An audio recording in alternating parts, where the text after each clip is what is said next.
Good, how are you? I'm so good. Thanks for having me. Oh, thanks so much for coming. I'm Well, so excited to talk to you. but Can you just tell me a bit about like what inspired you to go into the music industry? yeah, my dog's saying hello, by the way. Gunner, you're okay. Yeah, so it's actually kind of random. I was a correctional officer Oh, when my music career started in 2016. So I actually went through the paces, went through college, got some life experience and some work experience, and then yeah, I like out of nowhere, I've always been playing music for fun and writing songs, and some of my friends had offered me some money. I think it was like $50. I can't actually remember, but they're like, "Hey, come out and play a little set at the bar, and we'll give you $50." And I was like, "Paid for music? Okay, cool." So I was totally scared, but I went out and I did it, and I just like fell in love with that experience. So I think a week or 2 weeks after, I went out and I made my little business, like got my registered my business name and I got my business license, and yeah, it all started there.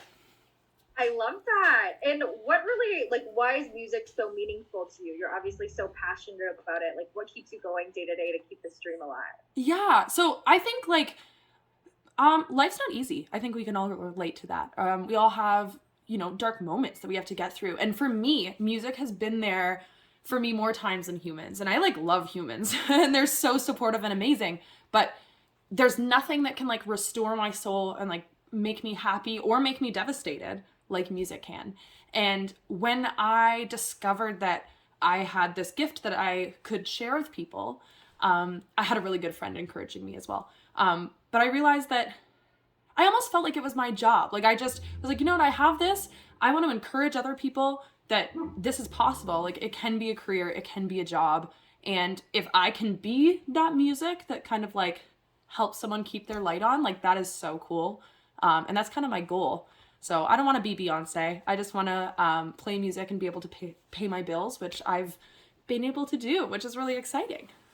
I love that. And how did COVID really affect the music industry? Oh, devastatingly huge. So for me, because I'm a performing musician, all of my income was all of a sudden gone. And we actually book things sometimes 12 months in advance, sometimes longer, actually. I didn't have anything longer than that, but I did have stuff up to a year. So all of that stuff just got canceled. A lot of the places didn't even call you to let you know because they're just like, you saw the news, you get it. So it was a little bit, it was frustrating, but what it taught me, I just like silver lining this. I like went into hiding because I was scared. And I started streaming like mad. So I started streaming from my Facebook, from my Instagram. I started using Twitter again because I learned that that's a thing that musicians still do. So during COVID, I managed to triple my online following on multiple different platforms, and I got TikTok, which which was an interesting time for me. I'm not a dancer. Actually, my foot's in a cast, and it happened while dancing. So I'm really not a dancer. I'm not even joking. But yeah, I've been like working on my TikTok because hey, if you are selling yourself as your product, you have to be up on all those social media stuff and whatever. And that's what I learned. So I spent so much time in quarantine just trying to build my numbers, trying to really connect with my audience, connect with people who were digging what I was doing. Yeah, and it was really hard, but there were so many moments where I got little messages from the most loving people, and they were like, hey, just so you know, like me and my wife watch you every day, and like you have kept us going, and like thank you for what you do. And I'm like at home bawling, just being like, oh my gosh, like I was having such a tough day, and I like didn't even, I'm like, why do I even do this?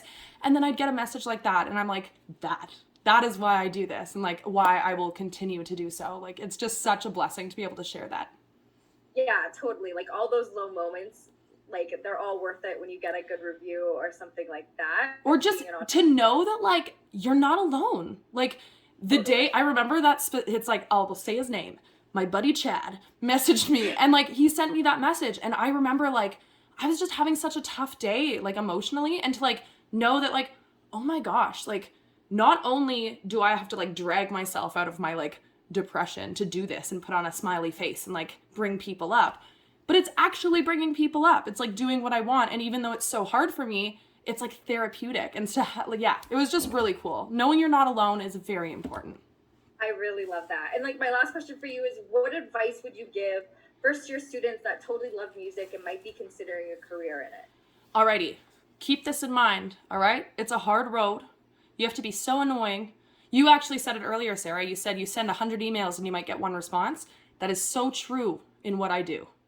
I contact so many venues and so many people and make so many connections, and it's really those connections that will propel you forward. So just don't give up. It will happen. You just got to keep on keeping on. I love that. Thank you so much again to our four businesses for participating.